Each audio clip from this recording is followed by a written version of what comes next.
Hello बच्चों, good morning. कैसे हो सब? तो लेक्चर नंबर 3 में हमने पढ़ लिया था definition of 1 metre and practical units of length. और आज के लेक्चर में हम बात करेंगे standard definition of 1 kg and 1 second. ठीक है, तो सबसे पहले हम बात करते हैं स्टैंडर्ड डेफिनेशन ऑफ 1 kg। कौन डिसाइड करता है इंटरनेशनल डेफिनेशन या स्टैंडर्ड डेफिनेशन? ये डिसाइड करता है international bureaus of weight and measure. ये हमने लास्ट लेक्चर में भी बात कर ली थी। ओके, तो 1 kg की जो भी डेफिनेशन है वो है 1 kilogram is equal to the mass of a platinum iridium alloy cylinder kept at international bureau of weights and measure at Sevres near Paris in France. तो देखिए अभी क्या है कि ये आप जो दिख रहे हैं प्लेटिनम इरिडियम, ये आपको सिलेंडर दिख रहा है, ठीक है, ये हमारा स्टैंडर्ड 1 kg है। हमें कोई भी नया 1 kg कंपेयर करना है तो हम इससे कंपेयर करेंगे, मतलब ये एक रेफरेंस 1 kg है, स्टैंडर्ड 1 kg है। समझ गए बात? ओके, अभी इसको चेंज करने का भी मीटिंग बन रही है। अभी हमें ये डेफिनेशन इसकी याद रखनी है। इनिशियली 1 kg की डेफिनेशन थी कि जो पानी होता है प्योर वाटर, कि 1 litre of pure water is equal to 1 kg। Initial definition क्या थी बेटा?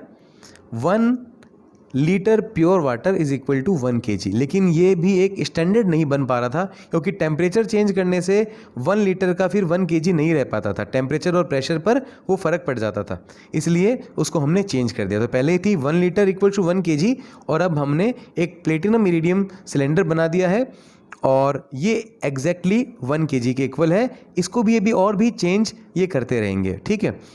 और अब बात करते हैं हम इसकी प्रैक्टिकल यूनिट्स की, मास की। हम प्रैक्टिकल यूनिट की बात करते हैं फॉर मेजरिंग हैवी मासेस। देखिए ये प्रैक्टिकल यूनिट है। प्रैक्टिकल यूनिट क्या होती है हमने डिस्कस कर रखी है। एक तो 1 टन आती है, 1 टन, या हम बोलें 1 मेट्रिक टन, तो ये होती है 1000 kg के, कभी भी न्यूमेरिकल आता है। और 1 मेट्रिक टन आपको मास दिया है तो आपको 1000 kg इसको करना पड़ेगा। 1 क्विंटल इक्वल्स टू 100 kg, ये आपको याद रखने पड़ेंगे सारे। 1 slug equal to 14.57 kg। 1 pound equal to 0.436 kg। तो 1 kg में कितने पौंड होते हैं? 2.2 पौंड। ये LB है, ये पौंड का सिंबल है। ये हैवी मासेस की बातें हम कर रहे हैं। और ये देखिए चंद्रशेखर लिमिट, ये सबसे लार्ज मास होता है। एक चंद्रशेखर लिमिट का मतलब होता है 1.4 टाइम्स द मास ऑफ सन। सन के मास का 1.4 टाइम्स होता है 1 CSL। CSL मतलब चंद्रशेखर लिमिट। ओके, अब हम बात करते हैं छोटे मासेस के बारे में। जैसे हम एटम का साइज मास निकाल रहे हैं, मॉलिक्यूल का मास निकाल रहे हैं, तो हमें उस समय एटॉमिक मास यूनिट का पता होना चाहिए, ठीक है। जैसे प्रोटॉन का मास, न्यूट्रॉन का मास, ये भी आपको आगे लर्न करना पड़ेगा। जैसे 1.7276 AME होता है, 1.8665 AME होता है, ये वैल्यूज़ भी आपको आगे लर्न करनी पड़ेंगी। तो 1 एटॉमिक मास यूनिट क्या होती है बेटा? ये मास की एक बहुत छोटी क्वांटिटी होती है, यूनिट होती है, जिससे हम एटम को मेज़र करते हैं। प्रोटॉन, न्यूट्रॉन, इनके साइज़ को, इनके मास को मेज़र किया जाता है।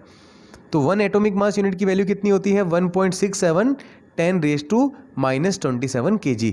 आपको पता है प्रोटॉन का मास भी लगभग इतना ही होता है। थोड़ा बहुत इसमें आगे चेंजेस हैं, लेकिन अभी आप समझ सकते हैं प्रोटॉन का मास इक्वल टू 1 AMU आप कह सकते हैं। ओके, नेक्स्ट आता है 1 कैरेट। 1 कैरेट होता है 200 milligram.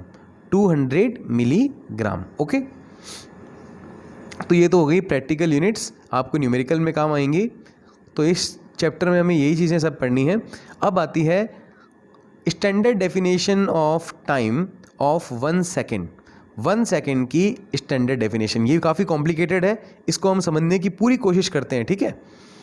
1 second is the duration of 9192,631,770 periods of radiation corresponding to transition between the two hyperfine levels of the ground state of cesium-133 atom। किसी को समझ में नहीं आया होगा ना? अभी समझाते हैं। समझ में मैंने समझाया नहीं तो समझ में कैसे आएगा? अभी समझाते हैं, देखो आपको थोड़ी कॉम्प्लिकेटेड है, कोशिश करना अपन समझ लेंगे, ठीक है। इसको फिर अपन वापस पढ़ते हैं एक बार मैं आपको इसका बेसिक समझा दूँ, फिर इसको हम फिर से पढ़ेंगे, ओके। मैं कहाँ जाऊँ, मैं यहाँ पे आता हूँ, ठीक है। अब क्या है, देखिए एटम क्या होता है, पहले एटम के बारे में बात करते हैं कि कोई भी एटम है तो उसके चारों तरफ आपको पता है इलेक्ट्रॉन रिवॉल्व करते हैं। एटम के अराउंड कौन रिवॉल्व करता है? ऐसे इलेक्ट्रॉन्स रिवॉल्व करते हैं, ठीक है। तो अब क्या होता है कि ये इलेक्ट्रॉन क्या करते हैं, जो इसके चारों तरफ रिवॉल्व करते रहते हैं, ये एनर्जी गेन करके और हायर लेवल तक जाते रहते हैं। ये मैंने आपको पहले भी डिस्कस किया हुआ है। जैसे आप ये समझिए, एटम को भी एक्साइट कह सकते हैं, इलेक्ट्रॉन भी एक्साइट कह सकते हैं। अब सुनो आराम से, जैसे ये एक एटम है, ओके। अब हमने इसको एनर्जी दी, एक तरह से ये एनर्जी कंजर्वेशन लॉ हो रहा है, एक एनर्जी को दूसरी एनर्जी में कन्वर्ट हो रहा है। हमने इसको एनर्जी दी, किसी भी मीडियम से एनर्जी दी। एटम को हमने गर्म करके एनर्जी दी, हो सकता है इस पर लाइट हमने फेंकी, लाइट इस पर इंसिडेंट करवाई, तब इसको एनर्जी मिली।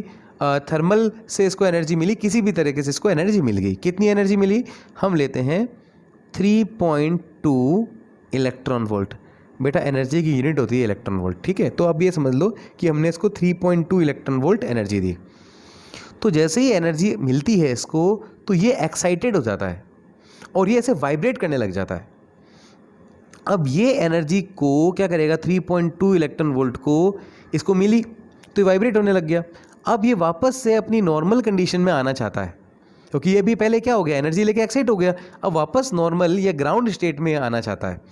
तो ग्राउंड स्टेट में आने के लिए कि जितने इसने एनर्जी एब्जॉर्ब की थी, कितनी एब्जॉर्ब की थी, 3.2 इलेक्ट्रॉन वोल्ट, ये वापस उसको रिलीज कर देगा, लेकिन इन फॉर्म ऑफ रेडिएशन। समझ में आई? कोई एटम एनर्जी एब्जॉर्ब करके एक्साइट होता है, वो फिर एक्साइट होने के बाद एनर्जी रिलीज कर देता है। किस टर्म पे, किस फॉर्म में? रेडिएशन की फॉर्म में। वो अगर ये रेडिएशन अगर विजिबल लाइट के अंदर आती है तो हमें ये कलर इसमें दिखेंगे, और अल्ट्रावायलेट रीजन में आ सकती है, इंफ्रारेड हो सकती है, कोई भी तरह की ये रेडिएशन हो सकती है। डिपेंड करता है इसकी फ्रिक्वेंसी पर, वो हम आगे के बारे में बात करेंगे, काफ़ी लंबा हो जाएगा। तो अभी आप बेसिकली समझिए कि अभी एक एटम है ग्राउंड स्टेट में, या उसका इलेक्ट्रॉन है। अब ये एनर्जी देखो एटम के अंदर ही इलेक्ट्रॉन होता है, तो एटम का इलेक्ट्रॉन एनर्जी एब्जॉर्ब करके ये हायर लेवल में जाता है, या हम कह सकते हैं एटम हायर लेवल में जा रहा है। एक ही बात है ना, क्योंकि एटम के अंदर ही इलेक्ट्रॉन है, तो इसमें कंफ्यूज मत होना कि एटम एक्साइट हो रहा है या इलेक्ट्रॉन। तो बेटा एटम के अंदर ही इलेक्ट्रॉन है, चाहे एटम को एक्साइट कर दो चाहे इलेक्ट्रॉन को एक्साइट कर दो, ठीक है। तो अब ये एटम है, ये ग्राउंड स्टेट में है, ठीक है। इसको हमने एनर्जी दी तो ये एक्साइटेड स्टेट में आ गया। तो एक्साइटेड स्टेट के भी लेवल होते हैं, अगर हम इसको और एनर्जी देंगे तो ये उससे ऊपर वाले लेवल में आ जाएगा, और एनर्जी देंगे और ऊपर वाले लेवल में, और एनर्जी देंगे तो और ऊपर वाले लेवल में आ जाएगा। अब मान लीजिए ये इस लेवल से वापस से ग्राउंड स्टेट में आता है, तो काफ़ी ज़्यादा अमाउंट में एनर्जी वापस से रिलीज़ करेगा। ये बात आप क्लियर होगी? ओके। तो अब हम बात कर रहे हैं, हमें 1 सेकेंड समझना है, 1 सेकेंड क्या होता है। तो उसके लिए हमें 1 सेकेंड के लिए इन्होंने लिया है सीजियम, और बेटा इसी को हम बोलते हैं एटॉमिक क्लॉक। एटॉमिक क्लॉक बोलते हैं। तो आप कहेंगे सर 1 सेकेंड, यार ये इतनी हार्ड डेफिनेशन आप बढ़ा रहे हो, आपको नहीं पता कि 1 मिनट के अंदर 60 सेकेंड होते हैं, तो वहाँ से बता दो यार 1 मिनट इक्वल टू 60 सेकेंड्स, वहाँ से 1 सेकेंड की डेफिनेशन निकाल लो।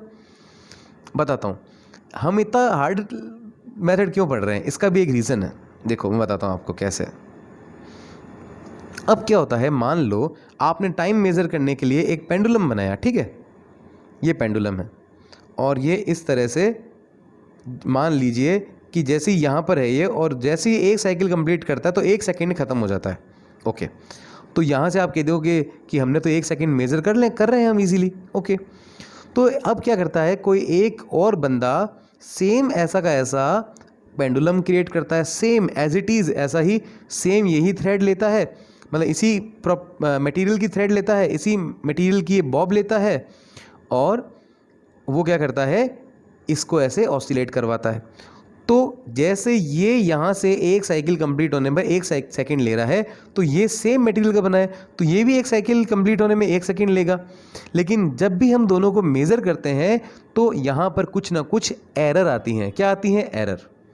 तो हमने यहाँ पर 1 सेकंड मेज़र किया, कोई कहीं और 1 सेकंड मेज़र कर रहा है, तो उसमें एरर आ रही हैं।